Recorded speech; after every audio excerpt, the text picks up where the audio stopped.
Curious Vedanth, and welcome to season 2 of my podcast. Today, my guest is Ng Zhang En, a 16-year-old from Malaysia who is a subcommittee member of the Malaysian Nature Society Green Living Group. She has also started a water purification project called MushClean, where she uses mushrooms to remove heavy metals from river water. Hi, Zhang En. Welcome to my show. Hello, Vedant. It's finally so nice to finally meet you. Yeah, I think this is going to be really exciting because over here, all the water is really clean, and I've always wanted to learn how they make it that clean. So this will be a good time for me to learn. I'm excited too. So, Zhang, I'm curious to know how you came up with the idea of mushroom. Well, firstly, I did not come up with the idea of MushClean or using my mushroom mycelia to purify water. It was already founded by someone, but I got inspired by the mycologist Paul Stamets, and I found his course really good, and that's how I decided to incorporate his ideas of using mushroom mycelia to purify water. That's nice. So you're part of MushClean? So I decided to get two of my friends along and to try this project out. That's interesting. How do mushrooms purify water? So mushroom purifies water by having the root of the mushroom. The root of the mushroom is called mushroom mycelia. Mycelia would digest anything around them, and the mycelia purifies the water by digesting the toxins into the bodies. So is there like toxic in the mycelia that removes the river water metals? Yes. So when it digests the toxins will still stay in the mycelia, the mushroom bodies, and we'll have to pick out the mushrooms in order to make it safe and purify the water. How do the mushrooms remove the heavy metals? So the special thing about mycelia is that it will digest anything around them, whether it is organic matters or toxins. So the mycelia root of the mushroom will produce enzymes, and then it will digest the heavy metals or toxins. Mm-hmm. So it basically slowly eats up the heavy metals? Yes, that's right. What does the Malaysian Nature Society Green Living Group do? All right, so we based awareness on sustainable living and issues such as energy use, water reduction, composting, and reducing waste for both the members of the Malaysian Nature Society and the public. So you help save nature? Yes, we promote sustainable living, and we help save nature. I really love nature.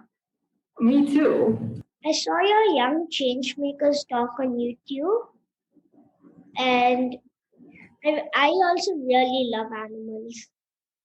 Oh yes, that's extremely great to hear. I really love animals too, and yeah, animals really touch my heart. Mm-hmm. My favorite animals are like cows and all those other domestic animals like puppies and cats. I see. Well, my favorite animal, I don't have a favorite animal currently. I like all animals, and I believe in treating all animals equally. But in terms of local, I like llamas. They're really funny. I learned that if they're angry, they spit water on people. Oh yes, that's right. That's really funny. And it is. Your work and projects have been recognized 2 times in a row by the Tuanku Bainu Young Changemaker Awards. Congratulations! Can Thank you you. tell more about the awards and your project? All right. The Tunku Bainu Young Changemakers Award is an award created by Raja Permaisuri Tuanku Bainu, the former Queen of Perak, to honor children under 18 making positive impact in Malaysia. And The project that got recognized, I got two projects that got recognized. The first one was last year, and it was my work towards the Malaysian Nature Society Green Living Group got recognized by them. And the second one was, it just happened to last week, it got recognized. My project MushClean got recognized. Wow, that's nice. Congrats. Thank you so much. What can my listeners and I do to save the environment? I would definitely recommend taking baby steps first. So, firstly, to bring your own reusable bag whenever you go, and to basically refuse single-use disposable plastics. And that would be definitely the first step you can take. Me and my parents always take your reusable bags. That is extremely great. That's great to hear. And most of the time, I use metal spoons and forks. What made you choose to work on environment protection? What do you want to be when you grow up? Well, the reason why I chose to work on environmental protection is because we have only one planet, and if we don't take care of the planet we are living on, eventually the planet will be in really bad condition, and we won't be able ourselves won't be able to live on it. That is the reason why I chose to work on environmental protection, because we really only have one planet. If we don't take care of it, eventually we will the whole world won't be able to live on it.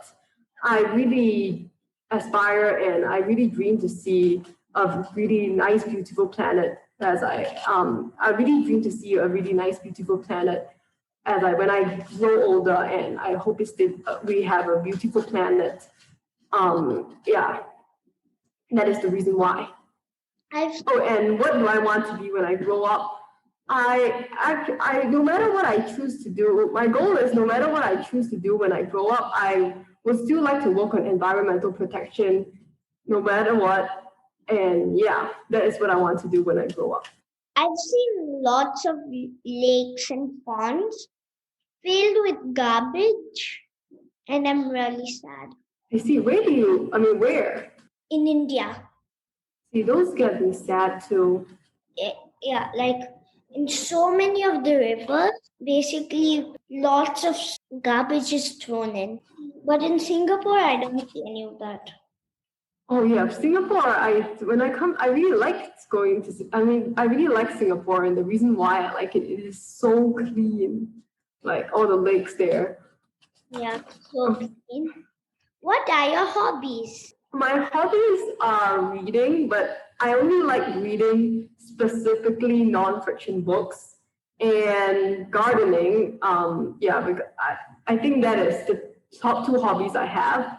I believe I have many more, but I just sort of forgotten about them. But these are the two common hobbies I do. I love reading both non-fiction books and fiction books. Right now, I'm trying to learn to like fiction books. What books? What books are your favorite? Oh, mine are Tintin and like all the Magic Tree House and all of those type of comic books. See, what are your favorites? I love Tintin. I love Tintin as well. My favorite book would be, I like the 7 Habits of Highly Effective Teens. I'll look it up. Thank you so much for coming on my show. Oh, it's a great pleasure. Thank you so much, Vedanth. It's really such a great pleasure. Learned a lot. It was so exciting. I really did learn a lot. Oh, that's extremely great to hear. I really enjoyed my time too. Yeah. How does it feel to interview so much people? It feels great. Dear listeners, follow my Facebook page, Curious Vedanth, to get updates on my upcoming episodes. To listen at leisure on your phone and get notified about future episodes, subscribe by searching for Curious Vedanth wherever you get your podcasts, such as Apple Podcasts, Spotify, Stitcher, Google Podcasts, and many more. You can also listen to my show on curiousvedanth.com. Thank you for listening to Curious Vedanth, and don't forget to rate and leave comments